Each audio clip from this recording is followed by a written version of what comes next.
Belgique bat ce samedi un triste record, celui du pays européen qui a passé le plus de temps sans gouvernement.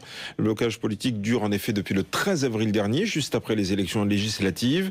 Et le désaccord entre néerlandophones et francophones porte sur la réforme des institutions du pays. Et les deux parties semblent inconciliables. À Bruxelles, le correspondant BFM TV, Yann-Anthony Nogues. Ce record d'Europe, les Belges s'en amusent presque. Ils sont finalement habitués à cette vacance du pouvoir dans un pays qui connaît des crises politiques à répétition ces dernières années. Ce n'est pas le cas en revanche des marchés financiers qui pourraient bientôt prendre pour cible ce pays sans gouvernement dont la dette publique flirte dangereusement avec la barre des 100%. On a demandé au Premier ministre Yves Le Terme, qui gère les affaires courantes depuis sa démission le 22 avril, s'il était inquiet.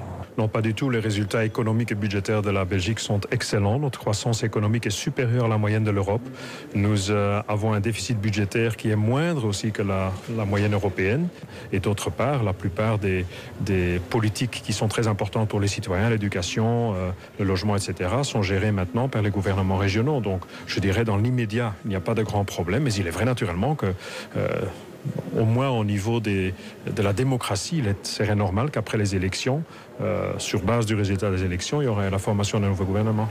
Vu les désaccords persistants entre les nationalistes flamands et les socialistes wallons, la Belgique pourrait même bien battre prochainement le record du monde de 289 jours sans gouvernement, actuellement détenu par l'Irak.